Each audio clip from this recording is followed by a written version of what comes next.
దైవజనులు doctor John Wesley గారికి North America Telugu Christian conference organise చేయాలి అనే తలంపు దేవుడిచ్చారు. This thought conceived last year.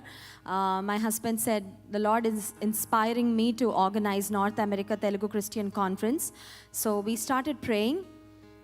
We organize a lot of crusades back in India, and it's relatively easy for us to organize crusades and meetings in India, but I know it's not easy to put together an event like this, a conference like this in the United States, but God made it possible, and I praise and thank God for each and every one of the organizers who worked really hard to put together this event.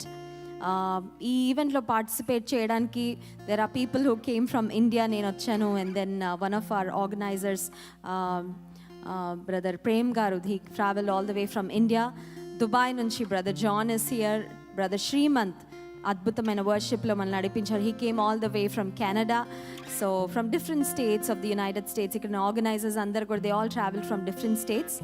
So ఒక్క ఊరు దాటాలంటే, ఒక వీధి దాటాలంటే కూడా we all are so busy these days.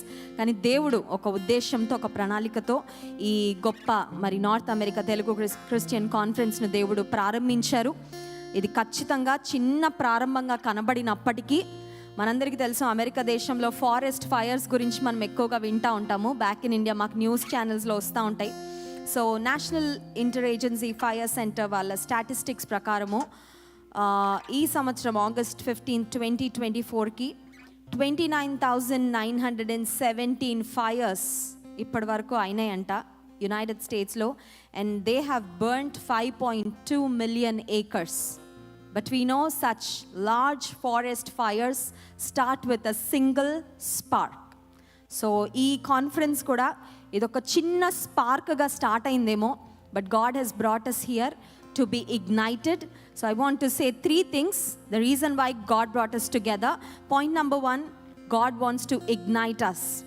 ఈరోజు దేవుడు ఏ spark మనలో పెట్టారో, మనం బ్రతికున్నంతకాలం, ఎంతకాలం దేవుడికి ఎవరికి టైం ఇస్తారో మనకు తెలీదు, but as long as we live, as long as we have breath, let us shine for Jesus and let us light up the world. I am the light of this world అని యేసయ్య సెలవిచ్చారు. So ఆయన వెలుగును మనం పొందుకొని we all should go from here with a spark, with a burden for lost souls. ఇక్కడికి బహుశా వచ్చిన కొంతమంది, they may be once for fire for Jesus, on fire ఉండి ఇప్పుడు బహుశా చాలా లూక్ వామ్గా అయిపోయిన వాళ్ళు, కోల్డ్గా అయిపోయిన వాళ్ళు ఉండొచ్చు. ప్రకటన గ్రంథం 3వ అధ్యాయం 15వ వచనం, Revelation chapter 3 verse 15, the church at Laodicea, దేవుడు చెప్పిన మాట ఏంటంటే, నువ్వు చల్లగా అయినా వెచ్చగానైనా ఉండినా మేలు. చల్లగా ఉండాలని దేవుని ఉద్దేశం కాదు, వేడిగా ఉండాలని దేవుని ఉద్దేశము.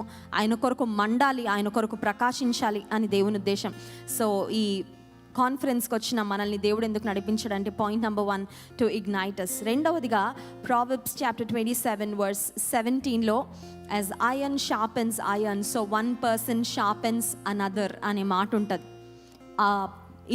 ఇనుము చేత పదును చేయబడుతుంది. మనలో ఒకవేళ కొంతమంది నేనే పెద్ద భక్తి చేస్తున్నాను అనే ఫీలింగ్లో ఉంటాం కదండి. కొన్నిసార్లు మనకి ఎట్లా ఉంటుంది అంటే, నేను వెళ్తున్నంత శ్రమ ఇంకెవరు వెళ్ళట్లేదు, నేను చేసినంత ప్రార్థన ఇంకెవరు చేయట్లేదు, నాకున్నంత భక్తి ఇంకెవరికి లేదని కొన్నిసార్లు మనల్ని మనం చూసుకొని గొప్పగా ఫీల్ అయిపోతూ ఉంటాం. కానీ ఇలాంటి కాన్ఫరెన్స్కి వచ్చినప్పుడు దేవుడు మనల్ని షార్పెన్ చేస్తాడనమాట. ఇతరులతో, దేవుని ప్రజల యొక్క సహవాసంలో శక్తివంతమైన దేవుని వర్తమానాలు దైవ సేవకులు అందిస్తుండగా మనం పదును పెట్టబడతాము. We will be sharpen. దేవుడు మనల్ని ఇక్కడికి నడిపించింది ఎందుకంటే పరిశుద్ధుల యొక్క సహవాసంలో to inspire, to encourage and to uplift us to live for Jesus and to win many souls for his kingdom.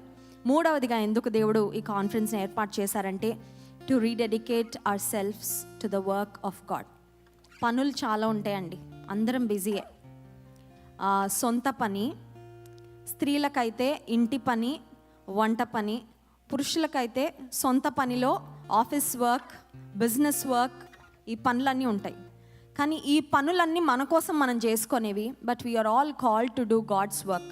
దేవుడిచ్చిన గ్రేట్ కమిషన్లో మనందరము పాలు పొందాలని దేవుడు మనల్ని రక్షించాడు.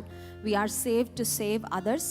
సో ఈ కాన్ఫరెన్స్ నుంచి వెళ్ళే మనము ఎంతమంది ఉన్నా మన ప్రశ్న కాదు.